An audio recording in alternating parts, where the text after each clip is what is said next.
What is going on, guys? It is Wrestlelamia here, back with some more news. Now it's time for a special edition of Dynamite as AEW presents Quake on the Lake, featuring a coffin match between Darby Allin and Brody King and a huge AEW Interim World Championship defense by Jon Moxley against Chris Jericho. Join us now as we look at this week's edition of AEW, as well as the wildest news stories and rumors you need to know, including Bray Wyatt likely returning to WWE, WWE spoils Cody Rhodes' return, AEW partnering on a big IP property, and much more. Be sure to subscribe and hit that notification bell for daily wrestling videos, and follow us on Facebook for exclusive lists. Also check out Wrestlelamia.co.uk and on our wrestling channel, Incredible. Now, as always, we won't recap the matches, but just look at the good, the bad, and the downright ugly. Now, as always, we start off with the good as number one, good promos, better matches. I'll leave it to Chris Jericho and Jon Moxley to cut two powerful promos before the main event match and remind fans why they're two of AEW's best on the stick. The real magic was when they stepped into the ring and delivered a match worthy of the trash talk and the main event moniker. As we've mentioned before, the promotion is careful in how it books rematches, so Jericho vs Moxley seemed as fresh when Moxley was in the hunt for Jericho's AEW World Championship. This wasn't a pay-per-view quality match, but it certainly wasn't a TV match either. Both looked great with Moxley selling for Jericho, but Jericho tapping out in order to set up the title unification match between Moxley and CM Punk. Number 2, Punk's epic return. Speaking of the current AEW World Champion, CM Punk's return was likely a surprise for fans who have heard the rumours of Punk having a slow recovery from his foot surgery. However, as we've noted in our coverage of Punk's recuperation, kayfabe demands that fans treat every story skeptically, and AEW definitely did its best to work the fans and leave them guessing as to when the Second City Saint would actually return. But now that Punk's back, AEW can book him against Moxley at All Out, a match that should blow the roof off Chicago's Now Arena. Number 3, Luchasaurus is a beast. It's good to see AEW continuing to give Luchasaurus some singles matches, as AEW's resident dinosaur got to showcase why he has a singles future if AEW wants to push him. Like many other AEW wrestlers, Luchasaurus is hampered by the lack of open slots on Dynamite and Rampage, especially since the latter seems reserved for C-listers. Nonetheless, AEW should continue booking Luchasaurus and see how the fans react to him as a singles act. Number 4, a good promo by Miro. Another good promo by Miro, as AEW has been giving the Redeemer and the House of Black time to assemble for what could be an amazing series. Watching Miro, you can't help but notice the resemblance between him and God of War's Kratos, and it's a good persona, especially for Miro to adopt as he battles the pure evil of Malachi Black and his forces. Number 5, a credible win. Darby Allin is one of AEW's many talented performers, but his ultimate underdog act can wear thin, especially when he goes up against monsters such as Miro, Brian Cage, or here Brody King and emerge victorious. Nonetheless, last night's victory was credible, as number 1, it was a coffin match where a pinfall or submission wasn't necessary. Number 2, Darby choked King out with a chain, a plausible way for Darby to actually win. Number 6, Jade Cargill keeps getting better. Both AEW and Jade Cargill deserve major props for her success. In AEW's case, the promotion took a chance by pushing a green-as-grass performer and had faith in her. Fans have seen plenty of instances where a promotion got behind the wrong person, and in many cases there's no way of knowing the wrestler is a bad option, unless it's Lars Sullivan. In Cargill's case, she worked her ass off perfecting her craft, and while she still has plenty of room to grow in the ring, she's taken advantage of her opportunity.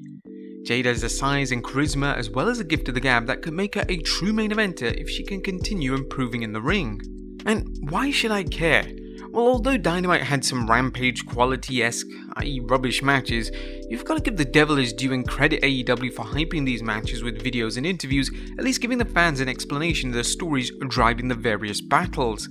But that was the good. What about the bad? Is number 1, too many B-listers.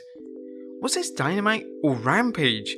Granted, Quake on the Lake had a big match to start the show and one to close it, but the offerings in between featured some downright dreadful encounters.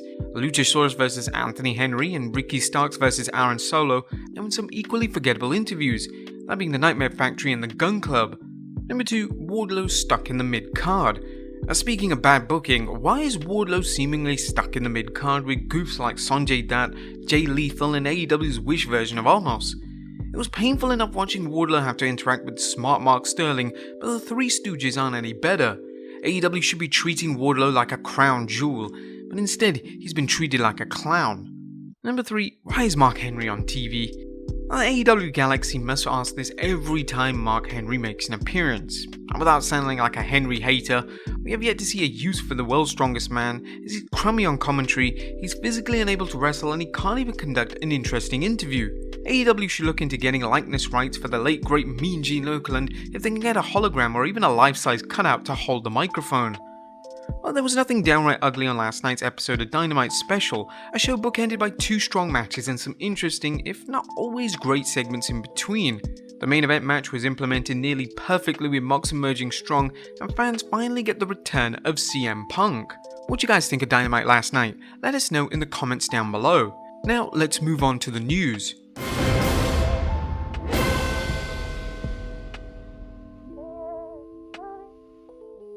Now, our first story looks at Bray Wyatt likely returning to WWE. Atop of today's news are reports that Bray Wyatt is headed back to the WWE, or at least likely. While we understand if you're skeptical after hearing about Wyatt's return for the last year, we also know some fans want to hear the latest rumors, regardless of how many times they've been spouted before. Fightful's Sean Ross Sapp recently tweeted, "Do you all want me to run a report tomorrow on why some WWE higher-ups believe they are more likely to regain Bray Wyatt now than before?" Fans are also pointing to the recent Instagram post from John Cena where he shared a picture of himself and Bray from the WrestleMania 36 Firefly Funhouse match. Is Wyatt coming back though, or will continue its wait-and-see attitude, especially since it's likely Triple H wants to use his returns prudently rather than having multiple wrestlers pop up on one night? However, as we're about to see, one current WWE superstar can't wait for Wyatt to return, as Karrion Kross wants Bray Wyatt and Alexa Bliss. A recently returning superstar, Karrion Kross, is jumping to the head of the queue when it comes to facing Bray Wyatt. Kross recently issued a challenge to Wyatt and Alexa Bliss for a Hell in a Cell match involving himself and Scarlett. Sportskeeda commented on the recent Instagram post from Kross saying, "Ever since his return to WWE, Kross has been hyping himself via his Instagram stories. His latest story hints that he's interested in a mixed tag match at Hell in a Cell against former WWE star Bray Wyatt and Alexa Bliss with Scarlett by his side." Now, this could be a fantastic encounter if the WWE was to reunite Wyatt and Bliss. Would you guys like to see this match? Let us know in the comments down below. Next up, did WWE spoil Cody Rhodes' return? Or did a recent tweet ruin Cody Rhodes' return? Well, fans and wrestling writers alike are asking this after Toronto's Scotiabank Arena tweeted an advertisement for the upcoming 22nd August Raw. WWE returns to Scotiabank Arena for the first time in over 3 years.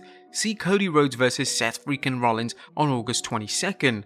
Now, is Cody returning? Well, it seems unlikely unless the WWE greatly exaggerated the extent of his injuries. A more likely situation is that this was a simple miscommunication between the WWE and the arena.